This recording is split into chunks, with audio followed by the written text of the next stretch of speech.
कृष्णा, राधे राधे। आप सभी का स्वागत है मेरे को नए ब्लॉग में। तो आज का जो ब्लॉग है, वीडियो है, वो मेरे लड्डू गोपाल की सेवा से रिलेट वीडियो है। मतलब मैं अपने लड्डू गोपाल जी की सेवा कैसे करती हूँ। तो मैं आपको बताऊँ, मैं वीडियो इतना शेयर नहीं करती हूँ इस चीज का, लेकिन अब मैं अपने सोचती हूँ कि मैं अपनी रियल लाइफ ही अपनी शेयर करूंगी, जो मैं पर्सनली करती हूँ। और मैं लड्डू गोपाल जी की सेवा कर रही हूँ शादी के बाद से। और तो अभी इस समय सुबह का टाइम हो रहा है। तो मैं आपको बताऊँ, आज मैं बहुत खुश हूँ। मैं बहुत दिनों बाद पूजा कर रही हूँ, कम से कम 1 हफ्ते के बाद, क्योंकि मेरी तबीयत ठीक नहीं थी इस वजह से। तो वैसे तो मैं रात्रि में इनके जो वस्त्र होते हैं वो बदल के, मतलब नाइट के कपड़े पहना देती हूँ, लेकिन मैं पूजा कर नहीं सकती थी। तो मेरी बेटी ने उन्हें इन्हीं वस्त्र में उनको सुला दिया था, जो वो पहने हुए थे दिन में। तो मतलब बच्चे हैं, हस्बैंड भी कर देते हैं, लेकिन मेरी बेटी को भी अच्छा लगता है। तो उसने बोला, मम्मी मैं ऐसे ही मतलब मैं उसको बता देती हूँ कि ऐसे भोग लगा दो, ऐसे यहाँ पे ये रख दो, यहाँ पे वो कर दो, तो वो कर देती है। लेकिन अगर हमारी तबीयत ठीक नहीं होती है, हम नहीं कर पाते हैं पूजा पाठ, तो इतना नहीं हो पाता है प्रॉपर जिस तरीके से हम रोज की सेवा उनकी कर पाते हैं। तो जैसे वो वस्त्र पहने हुए थे, तो उसने उसमें ही सुला दिया। वो नहीं पहना पाती, वस्त्र छोटी है अभी वो, तो उसने ऐसे ही उनको उनका बिस्तर लगा के उनको सुला दिया था। तो अभी हल्की हल्की ठंड अब स्टार्ट हो ही गई है। तो अभी इन्होंने कॉटन के ही अपने वस्त्र पहन रखे थे। तो आज काफी दिन भी हो गए हैं, तो इतना मतलब मैं नहीं कर पाई सेवा। तो मतलब इतना नहीं कर पाता है घर पे, मैं ही करती हूँ सेवा का। क्योंकि जो सेवा होती है लड्डू गोपाल जी की, जो हम बाल रूप में इनकी करते हैं, तो वो एक गृहिणी ही कर पाती है। तो जब हमारी तबीयत ठीक नहीं होती है, तो ये चीजें रुक जाती हैं फिर कुछ समय के लिए या कुछ दिन के लिए। तो इस वजह से तो आज सब मैंने अपने मंदिर वगैरह की सफाई करी है, और आज मुझे अपने लड्डू गोपाल जी का स्नान भी कराना है उनको। और फिर मैं सोच रही हूँ उन्हें आज हल्के हल्के गर्म वस्त्र पहना ही दूंगी, क्योंकि अब थोड़ा ठंडा ठंडा मौसम हो ही गया है अब, इसलिए। और अब तो यहाँ पे मैंने आसन वगैरह जो उनका यहाँ बिछा हुआ था, वो मैंने अच्छे से साफ कर दिया, जब तक मैंने यहाँ पे अपने माधव को बिठा दिया। और फिर उसके बाद मैं करूंगी अपने लड्डू गोपाल जी को स्नान कराऊंगी। तो यहाँ पे सबसे पहले मैंने उनको, जब वो सो रहे होते हैं रात में, तो फिर सुबह के टाइम हम उन्हें अच्छे से भजन कीर्तन से या फिर हल्की हल्की ताली बजा के या घंटी बजा के उनको हम उठा सकते हैं। वो आपका अपना पर्सनल तरीका है कि आप कैसे उठाते हो। मतलब वो उनको थोड़ा सा अच्छे से राधे राधे बोल के, उठ जाओ लल्ला उठ जाओ काना, इस तरीके से मैं अपने लाला को उठा लेती हूँ। तो यहाँ पे मैंने उठा के उनको बिठा दिया। फिर यहाँ पे अब आज मैं जो हूँ, उनके थोड़े गर्म वस्त्र भी अब निकाल रही हूँ। ये मैंने धो के धूप लगा के एक डिब्बे में रख दिए हैं, और अब मैं सोच रही हूँ हल्के हल्के उनके निकाल ही लूँ। तो मैं भी यहाँ पे नहा चुकी हूँ, अपना सरवर धो लिया था मैंने आज, क्योंकि मुझे पूजा करनी थी। और अब मैं ठीक हो चुकी हूँ, तो फिर अब मैं अच्छे से अपनी पूजा कर पाऊंगी कंटिन्यू। केशव माधव के वस्त्र निकाल लिए हैं। तो जो मेरे केशव हैं, मेरे लड्डू गोपाल जी हैं, वो मेरे सेवा वाले हैं। तो मैं उनकी सेवा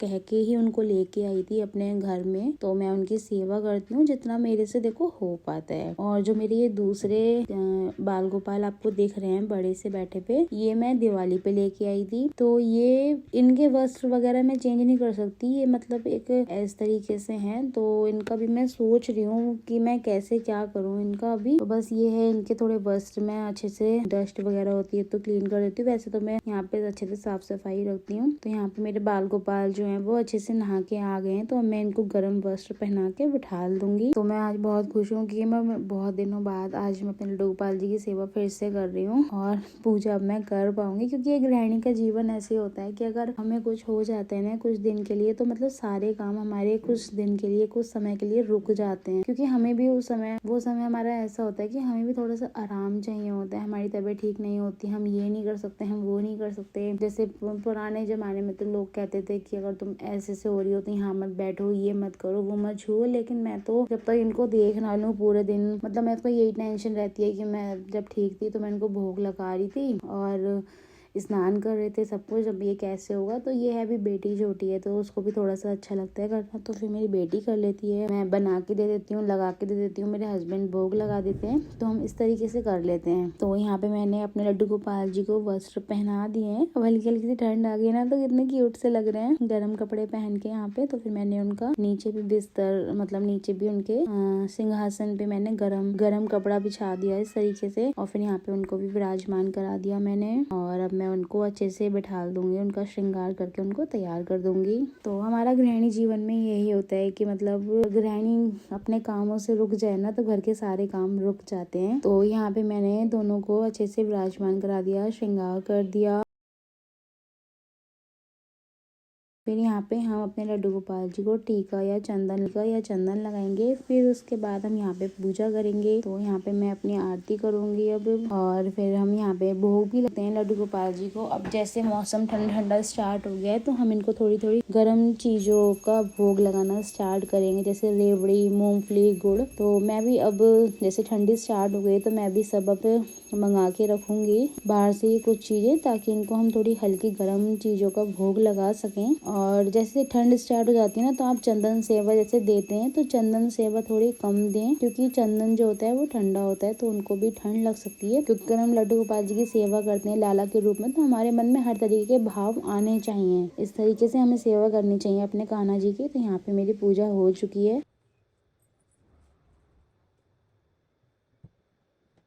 तो यहाँ पे मेरी पूजा मैंने कर ली है, और अभी मैं थोड़ा जल्दी में भी थी आज, क्योंकि मुझे लेट भी हो रहा है। और आज जैसे काफ़ी दिनों बाद पूजा करी तो मैंने सफाई वगैरह करी और फिर स्नान भी कराया, और फिर घर के भी सारे काम करे, साफ सफाई वगैरह करी, तो कुछ लेट हो गया है मुझे। तो इतने सारे काम निपटाए, और फिर आज ये है कि मेरे घर पे भी कुछ गेस्ट आने वाले हैं, तो इस वजह से मुझे और बाकी की भी तैयारी करनी है, खाना वगैरह बनाना है। तो यहाँ पे मैंने पूजा अपनी कर ली है। और नजर ना लगे कितने प्यारे लग रहे हैं मेरे ठाकुर जी, लड्डू गोपाल जी, बाल गोपाल जी, मेरे केशव, मेरे माधव, कितने प्यारे लग रहे हैं। नजर ना लगे तो यहाँ पे मैंने उनकी नजर उतार ली है। और यहाँ पे मेरी पूजा हो चुकी है। मैंने उनको मिश्री मखाने से भोग लगा दिया है, फल में सेब रख दिया है। और आप सुबह के टाइम भोग में आप फल है, पराठा है या दूध है, तो मैं इस तरीके से रख देती हूँ। दूध पराठा है, कभी फल रख दिए, कभी भोग के लिए मिश्री और इलायची दाना या मखाने, या इसमें मैंने मूंगफली भी डाल दी है, 2-4 मूंगफली के दाने। तो मैंने इस तरीके से ठाकुर जी को भोग लगा दिया है। और फिर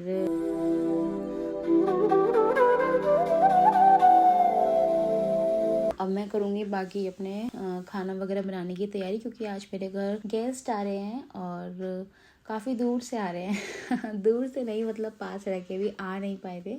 तो गाजियाबाद से आज कुछ मेरे यहाँ गेस्ट आ रहे हैं, मेरे चाचा जी और मेरी बुआ का बेटा, क्योंकि उनकी शादी है तो वो इसलिए आ रहे हैं मेरे यहाँ पे आज इनविटेशन कार्ड देने के लिए। तो मुझे काफ़ी सारी तैयारी करनी है। और वैसे भी जब कोई फर्स्ट टाइम हमारे यहाँ आता है या मायके से कोई हमारे यहाँ आता है तो बस हमारी खुशी अलग ही लेवल की होती है, चाहे कोई भी सदस्य आ रहा हो। एक लड़की के लिए मायके से चाहे उसके कोई भी आ रहा हो, उसकी जो खुशी होती है वो दुगनी बढ़ जाती है, और वो बस तैयारियों में लग जाती है, फिर अपना ये करना है वो करना है। और मेरे लिए खैर मायका नहीं, मेरे लिए अगर ससुराल से भी कोई आ रहा है तो मैं सबके लिए एक बराबरी समझती हूँ, या फिर कोई या तो इतना टाइम लेके आए जो हम उसकी अच्छे से खातिरदारी कर पाएँ। तो खैर वो इतनी दूर से आ रहे हैं तो फिर टाइम लेके आ रहे हैं तो मुझे अच्छे से खातिरदारी करने का मौका भी मिल जाएगा, और फिर हम अच्छे से बैठ भी लेंगे, मिल भी लेंगे, बातें भी कर लेंगे इस तरीके से। तो आज तो पहले मैं सुबह सोच रही थी कि पहले मुझे अपना मंदिर भी डेकोरेट करना है, जो मतलब रह गया था, या यूँ कह लो मेरे बेटे ने ना सब ख़राब कर दिया था वॉलपेपर वगैरह, तो मुझे सब चेंज करना था। करता है ना वो फाड़ देता है, हटा देता है। तो फिर मैं सोच रही थी फिर से डेकोरेट करूँगी। फिर मेरी तबीयत ख़राब हो गई, फिर मैंने सोचा ठीक हो के करूँगी। फिर कल मेरे को कॉल आया तो पता चला आज मेरा गेस्ट आ रहा है, तो मैंने कहा कोई नहीं, अब मैं 1-2 दिन बाद ही कर लूँगी आराम से। तो फिर अब मैं यहाँ पे अब मैं खाना वगैरह बना लूँगी, उसके बाद मैं रेडी होंगी।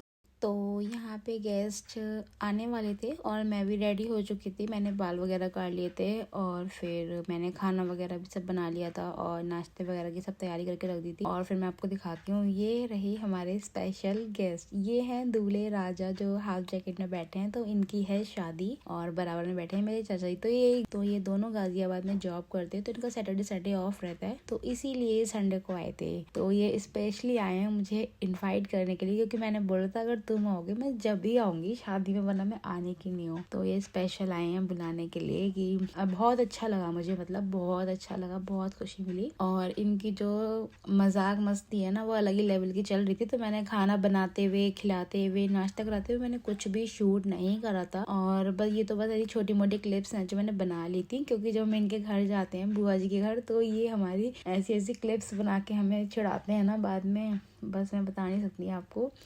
तो फिर यहाँ पे फिर मैं भी इनको चढ़ा रही थी बैठे हुए थे, और यहाँ पे इनविटेशन कार्ड आ गया था। तो इनकी शादी है 5 दिसंबर की, और उससे पहले काफ़ी सारे फंक्शंस हैं, तो वहाँ पे हमको जाना है, इनविटेशन आया है। और फिर बुआ जी का, फूफा जी का भी फिर फ़ोन आया था रात को, उनसे भी हमारी बात हुई थी। तो फिर वो बरेली में रहते हैं, तो मुझे बरेली जाना है शादी में।